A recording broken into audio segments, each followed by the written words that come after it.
Del Evangelio según San Marcos, capítulo 2, versículos del 13 al 17. En aquel tiempo, Jesús salió de nuevo a caminar por la orilla del lago. Toda la muchedumbre lo seguía y él les hablaba. Al pasar vio a Leví, Mateo, el hijo de Alfeo, sentado en el banco de los impuestos y le dijo: «Sígueme». Él se levantó y lo siguió. Mientras Jesús estaba a la mesa en casa de Leví, muchos publicanos y pecadores se sentaron en la mesa junto a Jesús y sus discípulos, porque eran muchos los que lo seguían. Entonces unos escribas de la secta de los fariseos, viéndolo comer con pecadores y publicanos, preguntaron a sus discípulos: ¿por qué su maestro come y bebe en compañía de publicanos y pecadores? Habiendo oído esto, Jesús les dijo: no son los sanos los que tienen necesidad del médico, sino los enfermos. Yo no he venido para llamar a los justos, sino a los pecadores. Palabra del Señor. Queridos hermanos, estamos ya en este sábado de la primera semana del tiempo ordinario y ya vemos cómo ya vamos cerrando esta primera semana, y lo que hemos escuchado a lo largo de esta semana son dos cosas hermosísimas. La primera es la llamada de los primeros discípulos y apóstoles. Recuerden que el lunes pasado escuchábamos en el Evangelio cómo llamaba a Simón y a Andrés, a Santiago y a Juan. De ahí fuimos viendo cómo Jesucristo iba cumpliendo grandes milagros, ¿verdad? Hemos visto el milagro de cómo sana al leproso, que le dice: Señor, si tú quieres, puedes sanarme. Hemos visto cómo se narra también la sanación de aquel paralítico que es descolgado del techo por sus amigos, y Jesucristo, viendo la fe de aquellos amigos, le dice al paralítico: tus pecados te son perdonados. Y ante la incredulidad de los fariseos que se encontraban en ese lugar, pues le dice: levántate, toma tu camilla y anda, ¿verdad?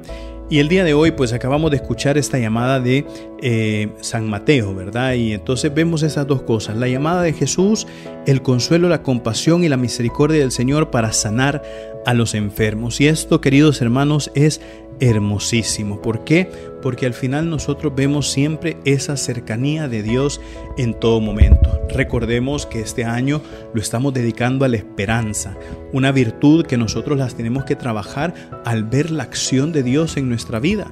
Cuando nosotros vemos la acción de Dios en nuestra vida, nos ponemos a dar gracias al Señor porque ha sido bueno con nosotros, porque nos ha preservado de circunstancias graves, porque nos ha concedido un día más, porque tenemos comida sobre nuestra mesa, y empezamos a alabar y a bendecir y a darle gracias a Dios por distintas cosas que ha hecho y que ha estado presente en nuestra vida, y eso a su vez nos hace confiar más en el Señor, y así trabaja la virtud de la esperanza. La virtud de la esperanza se alimenta de reconocer la presencia de Dios en la vida de cada uno, y es ahí donde nosotros vemos que cuando llama basta que el Señor diga una sola palabra.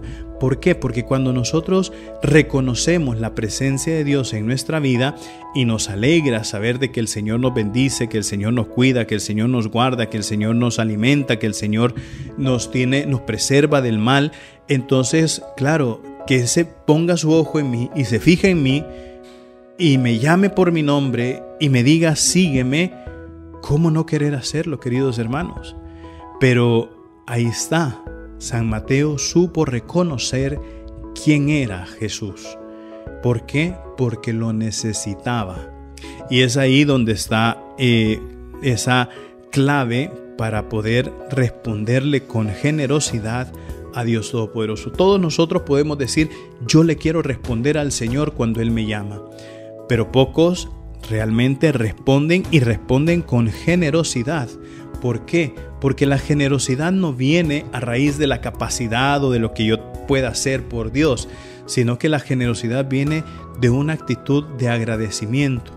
Dios está presente en mi vida, Dios va por delante, Dios me ha preservado, Dios me cuida, Dios me ayuda, Dios me levanta en todo momento, y por eso, ¿cómo no convertirme en aquel discípulo misionero del Señor para transmitir que si Dios se ha fijado en mí y me ha llamado, lo puede hacer contigo también?